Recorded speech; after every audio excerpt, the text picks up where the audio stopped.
Mari silakan. Siap. Terima kasih izin Bapak Wapres RI. Kami izin memperkenalkan diri. Saya Laksamana Pertama TNI Arif Badrudin, peserta dari P4N. Ya, silakan Pak. Siap. Kami telah menerima banyak arahan dari menteri-menteri kabinet RI dan ada satu saran yang bisa kami usulkan. Yang pertama, kami belajar tentang geopolitik di Lemhanas, Pak. Kami berharap agar kepemimpinan geopolitik Indonesia ini bisa kembali memimpin di dunia yang sekarang ini sedang terpolarisasi dengan memanfaatkan Danantara yang saat ini sudah dibentuk oleh Presiden RI dan nantinya akan menyediakan anggaran yang cukup besar di mana 20%-nya rencana dari Kepala Danantara akan diinvestasikan di luar negeri. Nah, untuk itu kami menyarankan agar investasinya ini di negara-negara non-blok dalam bentuk teknologi AI. Kebetulan kami S3-nya tentang model pelatihan AI, Pak. Siap. Sehingga kita bisa menyiapkan para generasi muda kita yang merupakan bonus demografi Indonesia, dilatih tentang AI, dilatih tentang fintech. Kemudian mereka membuka industri-industri startup di negara-negara non-blok tersebut dengan memanfaatkan QRIS kita, Pak. Siap. Kami telah melakukan, untuk taskap kami adalah model pelatihan artificial intelligence yang telah kami terapkan di beberapa instansi, terutama di Angkatan Laut, Pak. Dan hasilnya cukup menggembirakan, ada yang menjadi juara nasional, bahkan ada yang menjadi juara dunia di Singapura. Harapan kami, kepemimpinan geopolitik Indonesia ini bisa kembali diraih. Zaman dulu Presiden Soekarno tidak pakai uang bisa menjadi pemimpin non-blok. Kita sekarang memiliki Bapak Presiden dan Bapak Wakil Presiden, memiliki Danantara. Saya yakin kita akan kembali menjadi pemimpin non-blok. Demikian, terima kasih. Baik, sudah bertemu langsung dengan CEO Danantara, Bapak-Bapak semua? Belum? Siap, belum. Belum. Kapan Pak dijadwalkan ya? Dalam bulan-bulan ini, bulan depan ya mungkin. Oke. Nanti bisa disampaikan langsung ke CEO Danantara terkait itu tadi ya Pak ya. Yang jelas ini apa? Silakan duduk. Terkait geopolitik. Ini memang ya tantangannya saat ini adalah geopolitik yang nggak menentu, climate change, lalu perang dagang, perang tarif.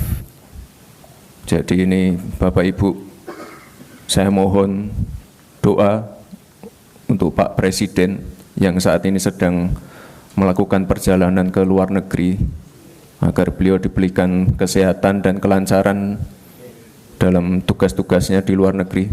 Karena penting sekali ini, beliau menghadiri BRICS, lalu ini kalau nggak salah sedang di Brussels ya. Penting sekali.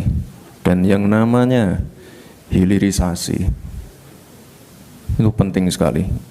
Kita tidak boleh lagi mengirim barang mentah. Kita harus mengejar nilai tambah dari kegiatan-kegiatan downstreaming ini. Kalau enggak, ya kita selamanya akan diremehkan negara-negara lain. Nah, ini kebetulan ada teman-teman dari negara lain juga. Kita benar-benar fokus di situ. Fokus di AI, fokus di hilirisasi, fokus di pengembangan SDM. Di bulan ini Pak Presiden juga akan segera meluncurkan sekolah rakyat, meluncurkan koperasi merah putih. Halo teman-teman, kembali lagi bersama saya di channel ini. Teman-teman, kita telah menyaksikan sebuah cuplikan video yang begitu menarik teman-teman mengenai ya Gibran ini, yang dimana teman-teman ya Gibran ini bikin ulah lagi teman-teman. Kalau kita melihat ya teman-teman, kita melihat bagaimana saat ini Gibran yang begitu ya banyak isu ya, pemakzulannya ya dari presiden jadi wakil presiden Republik Indonesia. Teman-teman, langsung aja kita bacakan di sini. Dikatakan bahwa banyak pemuda cerdas di Indonesia, kenapa orang seperti ini dipilih? Nah, dikatakan lagi teman-teman, saya sangat salut dengan para aparat dan jenderal yang ada di situ karena bisa menahan tawa. Dikatakan lagi di situ teman-teman, ahli martabak ditanya goblotik aduh salah alamat. Dikatakan lagi teman-teman, ciri khas beliau banget selalu pengen buru-buru dari topik ya, padahal jawaban secara normatif misalnya bahas potensi yang dimiliki Indonesia dalam persaingan geopolitik era digital. Tapi kalau minim wawasannya susah dijawabannya, pasti ngaul ngidul mirip bapaknya. Nah, dikatakan lagi di sini bahwa teman-teman Wapres hasil lansaran konstitusi ya jadi begini, malu-maluin masih banyak orang-orang cerdas di negeri ini. Nah, teman-teman, kalau kita melihat bagaimana teman-teman kecerdasan dari Gibran ini, ya di dalam Indonesia saja teman-teman dia agak susah menjawab pertanyaan-pertanyaan yang susah dari orang-orang yang ingin menanyakan sesuatu kepadanya. Nah, apalagi ketika dia di luar dari Indonesia teman-teman, keluar negeri ya, seperti AY waktu dia berbahasa Inggris di Cina, dan itu sebenarnya belum tentu Gibran bisa teman-teman. Dan Bapak Prabowo tahu bahwa AY itu bisa ya, dimanapun dia pasti bisa ya. Ketika dia juga jadi utusan dari Indonesia ke China ya, dia memberikan sambutan atau pidato di sana dan dia diberikan tepuk tangan yang meriah.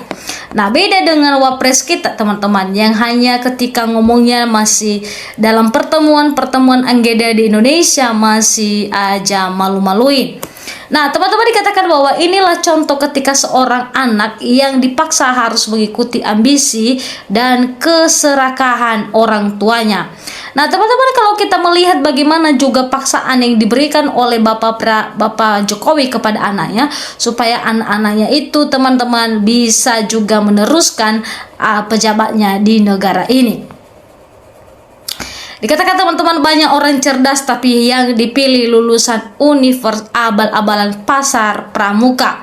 Nah, teman-teman, kalau kita melihat bagaimana juga gejala yang terjadi saat-saat ini ya, saatnya banyak masalah yang terjadi di Indonesia ini sangat-sangat berbahaya.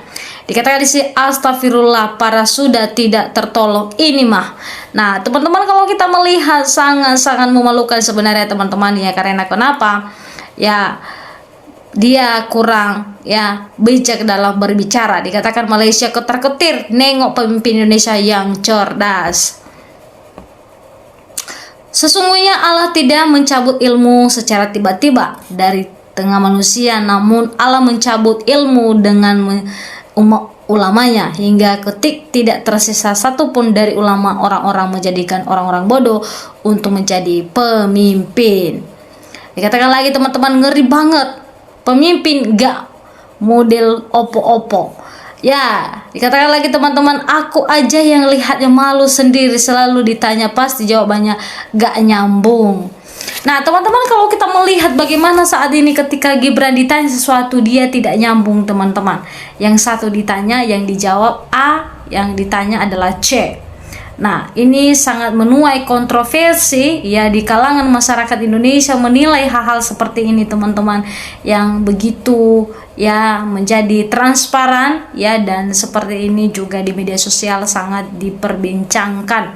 Seperti ya bagaimana seorang pemimpin itu, apa yang dia lakukan di Indonesia sebenarnya teman-teman. Seorang pemimpin itu dia tahu integritasnya, kemampuannya ya dalam menjalankan ya tugasnya sebagai wakil presiden di negara kita ini, dan apa tujuan dan apa yang dia lakukan teman-teman, itu yang seharusnya dipikirkan.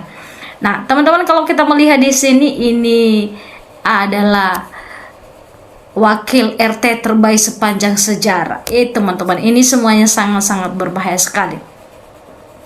Nah, teman-teman, dalam hal ini ya jangan lupa di komen, di like, dan di subscribe juga teman-teman, supaya channel ini teman-teman jangan sampai ketinggalan. Ya, kita tahu teman-teman bahwa ya bagaimana kita membongkar suatu hal yang tersembunyi dalam hal ini. Ya, seperti teman-teman juga mengetahui informasi-informasi ya di channel ini teman-teman. Karena di sini apapun yang terjadi, Gibran tetap menjalan terbaik Prabowo untuk menjadi presiden.